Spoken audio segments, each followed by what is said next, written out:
Smart et réglo, le droit à la déconnexion. Oh, qu'on en a parlé sur ce plateau, de ce droit à la déconnexion, parce que les conditions de travail, la manière dont on a travaillé sur le canapé, sur sa table de cuisine, plutôt vers 22h, plutôt très tôt le matin, et puis parfois tout le temps. On en parle avec une avocate spécialiste du droit, Caroline André S. Merci de venir sur le plateau et dans notre rubrique. C'est la première fois que vous venez dans la rubrique Smart et réglo.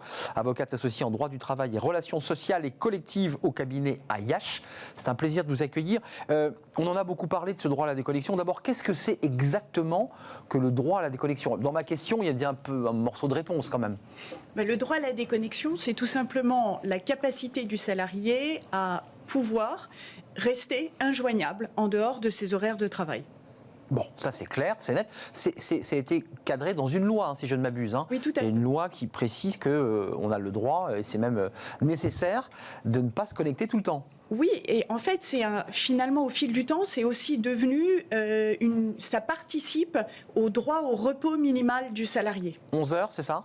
Oui, c'est le 11 heures. repos quotidien, c'est 11 heures. C'est 11 heures, effectivement. 11 heures et 35 heures en repos hebdomadaire. Alors, j'ai envie de vous poser une question un peu abrupte, mais sur quoi porte une négociation lorsqu'on évoque le droit à la déconnexion? Parce que les managers disent, attends, on a un client qui est à Singapour, on en a un autre qui est en Amérique du Sud, et à un moment donné, il faut pouvoir lui répondre en temps opérationnel. C'est un sujet d'entreprise. Qu'est-ce que peut lui répondre le salarié? Parce que c'est pas toujours simple de dire non.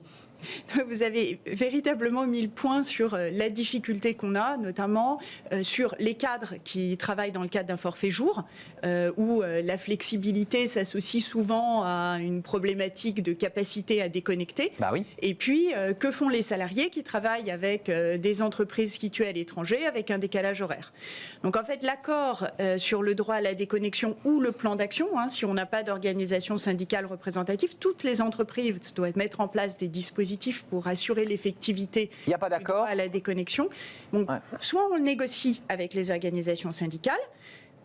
Bon, si on arrive à négocier, on signe un accord. Si on n'arrive pas à négocier, à ce moment-là, on met en place une charte ou un plan d'action. Et si on n'a pas d'organisation syndicale parce qu'on est une petite entreprise, on doit mettre en place un plan d'action ou une charte qui pose le principe du droit à la déconnexion. D'accord. Alors, le principe, j'aime beaucoup le mot principe, parce que dans les faits, vous et moi, on a un smartphone, et je me mets au défi que dimanche, vous étiez sur votre téléphone en train de répondre à un mail professionnel. Vrai. C'est pas faux. C'est pas faux. Et moi libérale. aussi. Ben oui, voilà. Vous n'êtes donc jamais déconnecté. C'est ça. Mais c'est effectivement, ce qui est compliqué, c'est d'assurer l'effectivité de ce droit. Parce que personne ne peut être chez le salarié à lui confisquer son smartphone, sa tablette, son ordinateur. Et c'est vrai que si on ne met pas en place un certain nombre de garde-fous qui visent à assurer l'effectivité de ce droit, à ce moment-là, l'employeur peut être considéré comme ayant manqué à son obligation de sécurité de résultat, notamment s'il est confronté à des situations de surmenage, d'épuisement professionnel, de burn-out. Alors, assurer l'effectivité de ce droit, c'est compliqué. Bah oui. Qu'est-ce qu'on a en principe? Alors, dans l'accord, on doit avoir les modalités d'exercice de ce droit par le salarié, c'est-à-dire la période de référence. Quand est-ce que j'ai le droit de me déconnecter? Donc avec un horaire précis, j'imagine? Oui, avec des horaires précis. L'important, c'est de veiller au respect du repos minimal quotidien, c'est-à-dire 11 heures, et du repos minimal hebdomadaire, c'est-à-dire 35 heures. Ensuite, quelles sont les modalités pratiques qui sont mises en place par l'entreprise pour assurer le droit à la déconnexion? Alors, ça pose évidemment pas de difficulté avec des salariés qui n'ont pas de smartphone avec un accès à leurs emails de la société ou qui travaillent selon un horaire collectif précis, type 9h, 17h. S'ils n'ont pas d'accès à leur adresse email professionnelle, de toute façon, en dehors des horaires de travail, ils ne peuvent pas se connecter. Évidemment. En revanche, en ce qui concerne les cadres au forfait, ils sont reliés à l'entreprise. Les salariés, les commerciaux, etc. Évidemment, c'est beaucoup plus compliqué.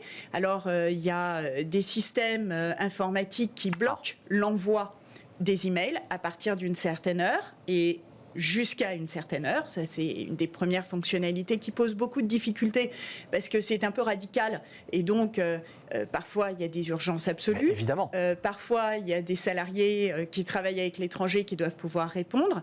Donc on voit souvent, je ne sais pas si vous l'avez remarqué, en bas des emails, il ne doit pas être répondu à cet email en dehors des horaires de travail.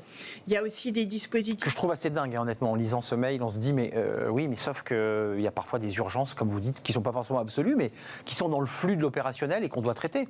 En fait, je reviens sur la notion d'effectivité du principe du droit à la déconnexion. Le principe est posé que le salarié ne doit pas se connecter en dehors d'une certaine période, sauf si l'employeur le lui demande. Donc, s'il le fait spontanément, ça n'est pas la responsabilité de l'employeur. On est d'accord. Si, alors vous allez me dire, oui, mais si le manager envoie un email à 21h en disant merci de ton retour pour 8h, il est évident qu'à ce moment-là, il y a une demande de la société. Mais si on a un manager qui envoie un email à 11h du soir, ça pose problème. Il doit, pas forcément, mais il faut le justifier. Veiller. Exactement. Mais c'est pas parce que vous envoyez un email à 11h du soir que vous appelez une réponse dans la foulée. C'est exact. Vous pouvez aussi indiquer dans le mail que tu répondras demain. Prends ton temps. Prends ton temps, pas de réponse immédiate. Donc en fait, parce qu'il rend caduque le mail de 23h de vous à moi, enfin ce qui est un peu débile. Oui, tout à fait. Parce qu'un mail de 23h, en général, c'est parce qu'il y a une urgence. Je suis assez d'accord. Vous voyez, donc ça tient pas. C'est pour ça qu'il y a une vraie formation. Ouais. Il y a une vraie obligation de formation des managers à comment j'assure l'effectivité vis-à-vis de mes équipes du droit à la déconnexion, parce qu'on est tous souvent pris par nos urgences dans la journée. Le soir, on se dit j'ai oublié de faire ça, j'envoie un email, et on ne se rend pas compte que ça peut être assez oppressant pour le destinataire.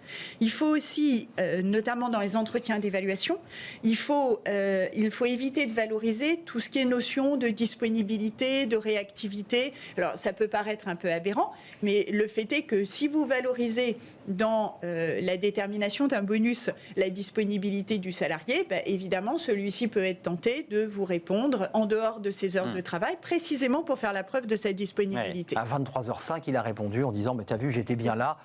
Et il faut, à 23h05, quand on reçoit la réponse du salarié, ce qui peut arriver, envoyer un email en disant « je ne t'ai pas demandé de répondre à 23h05, tu ne dois pas… ». Alors, c'est compliqué, mais il n'y a malheureusement pas d'autre solution.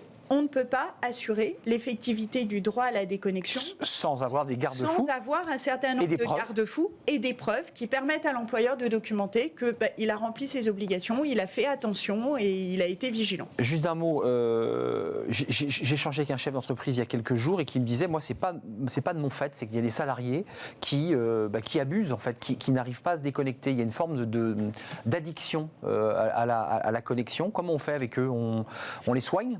Oui, on peut envisager des formations pour leur permettre de mieux appréhender leur charge de travail. On a aussi des garde-fous qui sont les entretiens d'évaluation dédiés à la charge de travail pour les salariés qui sont cadres au forfait. Et ce sont des salariés qu'il faut suivre avec beaucoup de vigilance parce que souvent ce sont les candidats au syndrome d'épuisement professionnel. C'est ça, et ce risque est possible. C'est un plaisir de vous accueillir. On a appris plein de choses. Soyez vigilants, vous managers, répondez bien aux mails de 23h05. Merci Caroline André S, avocat associé en droit du travail au cabinet Ayache. À très bientôt. Vous allez revenir peut-être? Avec plaisir. Merci, ne bougez pas. On passe tout de suite à la pause café. Alors là Fanny Griesmer, vous savez, comme j'aime pas peu les mots anglais qu'on utilise dans le RH, le languishing et le flow. Alors voilà, j'ai posé les mots sur la table.